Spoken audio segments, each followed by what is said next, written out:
Hello, hello! Bienvenue à une autre émission du balado à tes côtés. Ici Jamie Damac. Très heureuse de te retrouver cette semaine pour une autre émission. Puis j'ai envie de te poser une question. Premièrement, j'ose imaginer que tu es une personne qui fait des listes de toutes sortes de choses, hein. La liste d'épicerie, la liste, je sais pas, moi, la liste des choses à faire. Tu sais, moi, je suis Miss Liste. J'ai ma liste de choses pour le travail, j'ai ma liste d'épicerie, j'ai une liste de Costco sur le frigo. Tu sais, j'ai des listes. Puis j'aime ça des listes parce que ça me permet vraiment de sortir des choses de ma tête. Mais souvent, les listes que j'ai, c'est toutes des listes de choses que j'ai à faire. C'est toutes des listes de, tu sais, c'est pas que c'est lourd, mais c'est comme it has to get done. Et si je te posais comme question, est-ce que tu as une liste de tes rêves, une liste de choses que tu souhaites réaliser, une liste de choses qui te feraient du bien, qui t'envelopperaient de bonheur, que tu sais, juste à voir cette liste-là, puis à voir ce qu'il y a dessus, ça t'allume? Si la réponse est non, je t'invite cette semaine à te sortir un bout de papier ou un beau post-it ou à peut-être même là, te créer là, un petit papier, là, peut-être que tu fais là, un papier de ton journal où tu te crées une espèce de petit mini vision board où tu dresses la liste de tes rêves que tu aimerais réaliser, que ce soit personnel, familial, au travail. Vraiment, là, une belle liste. Il peut avoir trois choses, il pourrait avoir 28 choses. C'est vraiment ta liste à toi. Puis je te propose cet exercice-là parce que au mois de mars, j'ai réalisé un de mes rêves professionnels et j'étais tellement excitée par rapport à ça. Puis souvent, moi, cette liste de rêves-là, c'était dans ma tête. Puis là, je me suis dit, OK, non, il faut vraiment que je prenne le temps d'écrire sur papier c'est quoi les rêves que j'aimerais réaliser.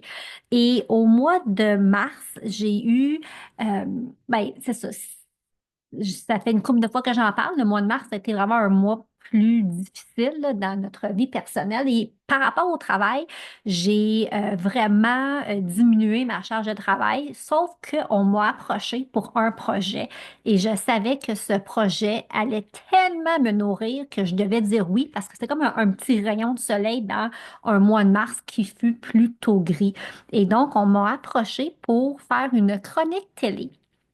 Donc, moi, ça fait des années que je fais des chroniques télé où je suis engagée, où je suis invitée en tant que chroniqueur et je monte des chroniques sur toutes sortes de sujets. Donc, l'animateur me pose des questions par rapport à la vitamine, par rapport au voyage, par rapport à you name it, là, faire des recettes. J'ai tout fait côté télé. Et c'est quelque chose que j'aime beaucoup, beaucoup, beaucoup. Mais j'ai toujours eu ce rêve depuis que je suis toute petite d'être dans le siège opposé. Un de mes rêves professionnels était d'être une animatrice à l'émission Entertainment Tonight parce que j'aime voyager et j'aime toujours un peu là, tout ce qui touche Hollywood, donc ça me permettrait de faire des entrevues avec des vedettes un peu partout dans le monde. Donc ce travail-là, tu sais, ce qui existe encore aujourd'hui, oh my gosh, c'était comme ma job de rêve. Je voulais vraiment, vraiment, vraiment, vraiment faire ça.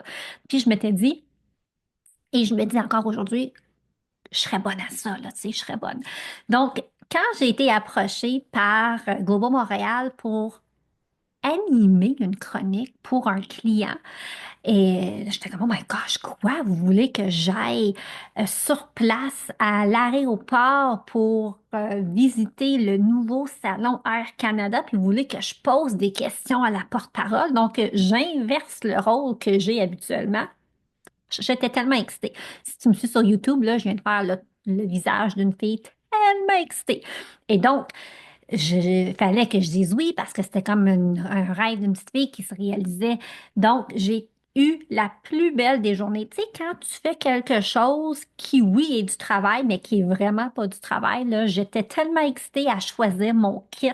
J'étais tellement excitée quand ils m'ont envoyé les questions, puis là, j'ai monté ma chronique. Tu sais, puis là, j'ai peaufiné les questions. Tu sais, j'ai comme mis ça à ma façon. J'ai préparé mon intro, j'ai préparé ma conclue. Je suis montée à Montréal dans mon auto, puis là, je me pratiquais dans le char, puis là, je suis arrivée à l'aéroport à l'avance. Puis là, je suis allée bien sûr à l'hôtel Marriott Terminal Hotel, mon hôtel préféré pour aller, tu sais, me faire une petite beauté dans la salle de bain. J'ai rejoint le producteur puis le caméraman. On est rentré euh, au nouveau salon Air Canada qui, en passant, est vraiment extraordinaire, là. Si vous avez la carte et vous avez accès au salon Air Canada, il se situe dans dans le côté des départs canadiens, proche du départ numéro 2. Donc, le deuxième étage, c'est le salon Air Canada. Puis, ils ont ouvert un café au premier étage. Puis, c'est vraiment super parce que tu peux aller te chercher de la bouffe rapidement. Il y a plein de belles choses à manger. Il y a plein d'endroits pour te poser, travailler. Il y a des belles fenêtres, une belle luminosité, café, breuvage. Bref, là, c'est un super endroit. Quel bel ajout pour les gens qui ont accès au lounge Air Canada. Puis là, lui, ça c'est un café. Donc, si tu es vraiment pressé, là, tu peux rentrer dans le lounge, dans le café, te prendre quelques trucs, puis tu sais, après ça, aller à ton vol. Bref, je ferme ma parenthèse, mais vraiment, là, toute une découverte. Mais j'ai pu aller découvrir ça avant que ça l'ouvre. J'ai pu faire mon entrevue. Et là, quand j'ai vu la chronique en ondes à Global, puis là, je me suis regardée, tu sais, j'ai l'impression, puis là, je dis ça en toute humilité, là, c'est comme si j'avais toujours fait ça. Tu sais, il y a des gens qui m'ont comme dit, ah, c'est la première fois que tu fais ça. J'ai dit oui, tu sais, j'ai tellement tripé, je me sentais tellement à ma place, puis c'est vraiment un rêve réalisé. Donc, même si je vivais un mois de mars un peu atypique, pour moi, c'était comme, je dois dire oui à ça, je me prends une petite journée pour faire ça parce que je savais que ça allait vraiment me nourrir. Et quand on a la chance de réaliser des rêves, qu'est-ce qu'on dit? On dit oui, on ose, on sort de notre zone de confort, on s'arrange pour que ça fonctionne parce qu'il y a toujours façon d'arranger que quelque chose fonctionne puis qui marche.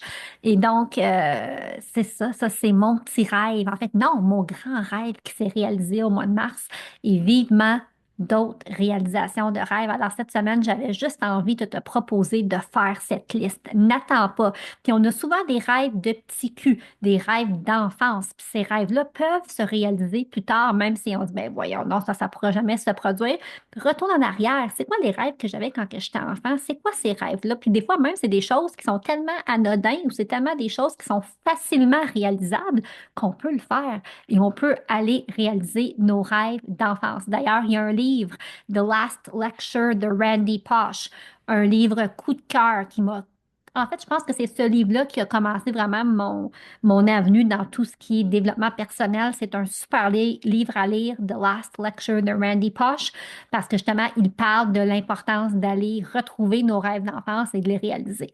Alors voilà, je te laisse avec l'exercice. Si tu as envie de m'écrire et me partager qu'est-ce qu'il y a sur cette liste de rêves, sur ta liste de rêves, je serais ravie de te lire. Si tu aimes ce balado, je t'invite à aimer, partager, donner 5 étoiles, donner un review. Moi, ça m'aide dans ma quête de pouvoir le rejoindre le plus de femmes possible afin d'être une influence positive pour toi, pour elle, de montrer ma lumière pour que vous retrouviez votre lumière. C'est ça ma mission.